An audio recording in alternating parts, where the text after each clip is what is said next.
Hi everyone and welcome inside the Bison Media Blog studios. Along with Jeff Kolpack, I'm Dom Izzo. North Dakota State off its first loss in 15 games. They fell to South Dakota State on Saturday, 19-17, as the Jacks take the Dakota marker back to Brookings for the first time since 2009. And here we are now at the midway point, Jeffrey. This is when things start to get really interesting. And as I mentioned last week, this is the nitty-gritty part of the schedule. These four games started with the Jacks and now on to Macomb in Western Illinois.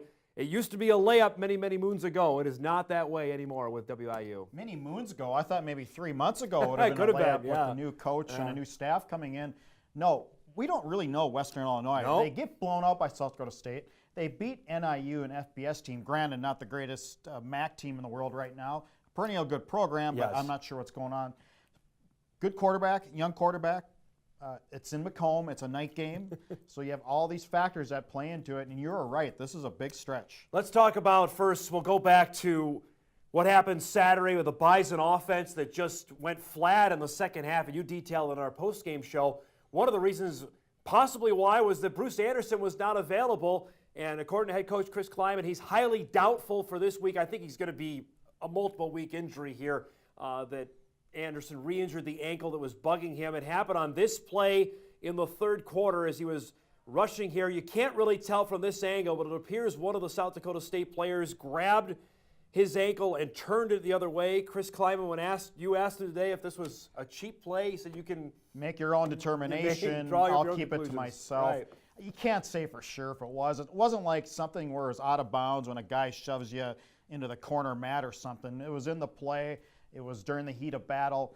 I don't think for sure you can say definitively, but you go back to Levon Perry. I mean, that was a little more, I think, on the not the greatest side.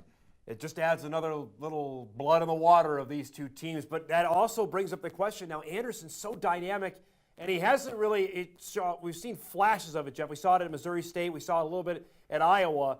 And with him not there, it just puts the onus now, and it looks like maybe on redshirt freshman Ty Brooks to get a little bit more playing time, not only a kick returner, but maybe in the backfield. If you remember, I think one of our preseason media blog shows that we looked at Bruce Anderson. Here's a guy who, for the first time, had really a whole year of weightlifting behind him. Remember, when he came to NDSU, he was a young guy. He had just turned 18, so he had some development that needed to be done as far as his body went, and that's what happened. And he came into fall camp, I thought, looking like a guy who was just poised to really make a big statement this year, and he had a couple runs here and there, but just hasn't been that productive back that I think we thought. What do you make of what happened with the running game on Saturday? You alluded to it, those 75 yards that happened against the South Dakota State Jackrabbits. Was it more what the Jacks D-line did or the Bison O-line not getting any pressure? And how do they fix that for this upcoming game with Western? If you look at the stats, though, South Dakota State was giving up a lot of yards and a lot of points. And a pile of them, NDSU didn't show up, right? I don't know how else you could put it. Was South Dakota State that good and not that good in their previous games? They obviously, this was their Super Bowl. They played very, very well, but NDSU, to me, looked flat. And especially after that drive where they go up 17-3, when Frazier fumbled the ball, the air went out, not just out of the dome, but also out of the Bison, I thought. And that was a time. This was a game the offense put the hammer down, too. The offense could have put it away on several occasions, didn't get it done. You could say that the South Dakota State offense racked up all those yards. And they played well. They did. They did, but I put this on the offense. I'm sure the offensive coordinator didn't have a good weekend of sleep. Now, here comes Western Illinois, and you alluded to it. The Leathernecks are they're kind of a scratch-your-head kind of team because they played like world beaters, and you mentioned Northern Illinois is having a down year, but they still beat an FBS team. And then they got absolutely smacked in Brookings against South Dakota State. They followed that up, though, with 2 wins against Missouri Valley teams, in Indiana State and Missouri State. I know it's not the class of the Valley, but they still won those games. They've now gone to Sean McGuire at quarterback. Trent Norvell, remember, was the guy the last couple of years that the Bison have seen. And, of course, Bison fails to remember what happened last year in Fargo. But this is not the Western team that we saw here in November. This is a different team that Charlie Fisher, the offensive coordinator at Richmond, now the new head coach, and they're throwing it all over the yard, and they're scoring points in bunches. I thought it was a good move, switching quarterbacks. Norvell was 6'5", but he couldn't move. And he was a type of back there, he was a type of quarterback that NDSU just eats alive just because he can't move. Look at what Taryn Christian did last week.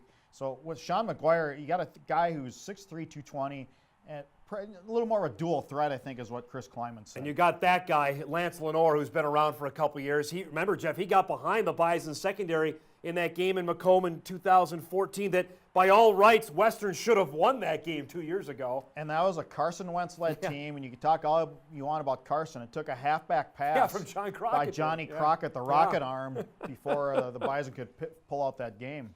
This is I don't know if it's a trap place, but this is, going to Western is not easy. And this is the game they played in Brookings.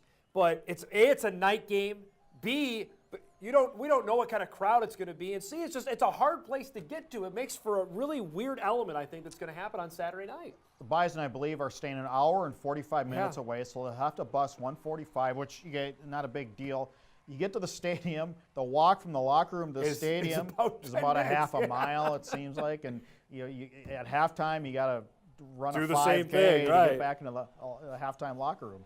What do you make of this trip? You've been to Macomb a few times. I've been there twice. It's not like any of the other Valley stops. It's a difficult place to get to, a difficult place to play. How do they create maybe their own energy? They may have to with a night game. Granted, Western I know is playing well. If that's their biggest problem, then they got problems as a team because they got a lot more to think about after this loss to South Dakota State than wondering about the travel accommodations, what the hotel's like, and if the locker room happens to be 10 minutes away. They have more issues to deal with than that. You look at it, Jeff, now there's a huge showdown in Brookings on Saturday afternoon as Youngstown goes to South Dakota State, the two undefeated teams in the Missouri Valley. I'm really curious to see how the Jacks bounce back because you always say the team after playing the Bison, it's like a 1 week hangover for that team for their next opponent. The natural letdown. You're saying a lot of it's physical because NDSU is the most physical team perennially in the Valley, and then it takes a little while to recover from that. That's been proven over the years that the week following the Bison game, teams generally struggle. They're curious to see how that pans out. Also, Northern Iowa now back home. They host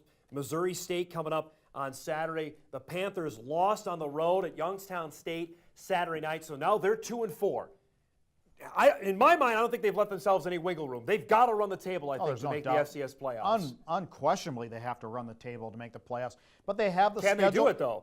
Well, they have the schedule to do it, to make the playoffs, because you still have NDSU and SDSU at home on the schedule. So you have the schedule for them to do it, but they need to find some offense. What do you make of that? They were my number 2 preseason team in the country, not just the Valley. I had them at number 2 in the country. And after that game with Iowa State, they just have not been able to score the football. You go back to the Montana game and the Eastern Washington game. No clue. I have no idea. Where is the Smith-Bailey 1-2 punch? Which was so vaunted the second half of last season. It really has gone absent for Northern Iowa. A couple of coaching changes that happened yesterday. As here we are, mid-October. They seem to happen earlier and earlier Well, it gives as we teams go forward. a chance to find a new coach. Daryl Hazel is out as the head coach at Purdue. Brock's back. You look right at Brock's back, don't you? Maybe. Bo Pelini, I think, is got to be in the mix, too. You can say all you want about Bo Pelini's demeanor and the fact that maybe he's not so lovey-dovey kind of a guy. He's not. But he does win. Look at his record at Nebraska. Now he's got Youngstown winning. He got really good talent at Youngstown, too. They're 5-1. The other coach let go was Delaware's Dave Brock, who we visited with in the preseason after the announcement the Bison were going to play the Blue Hens in 2018. They're off to a 2-4 start, and they have never regained the national attention they had when Casey Keeler was the head coach when they went to the national championship. And they fired Keeler. And they did. They got rid of Keeler, and Delaware is in the second level now of the CAA. There are at least 5 teams, maybe 6, better than Delaware right now. So the Bison play him in 2 years. You're going to have a coaching change here. If you can only look ahead 2 years, I don't know if they'll be at an elite level in that short of a time. It's curious, but they want to get back into that level where you see Richmond at right now. James Madison is humming along. You had William and Mary up there, Stony Brook, Albany in the top level, Villanova obviously in the top of the CAA. Delaware is nowhere to be found in that conversation right Careful, now. Bison fans, because you're on top right now. You've won 5 in a row, but so was Youngstown at one time. Delaware was up near the elite at one time. You thought those schools, especially Youngstown, would always stay at the top. Always stay, absolutely. Youngstown hasn't been in the playoffs in 10 years. Yeah. It's just a curious cautionary tale. Offered here by Jeff the Kolpack. author of He Horns is. Up. We got the horns By up. the way, I see you lost again. I know. We tied. But a tie is a loss to you. Tie goes to the guy who was ahead last week. So makes for an interesting second half of the season. Full week of coverage gets you ready for the Bison and the Fighting Leathernecks. Jeff, myself, and Mike McFeely will be in Macomb to offer coverage on Friday and Saturday. For Jeff Kolpack, I'm Dom Izzo. That's the latest edition of the Bison Video Blog.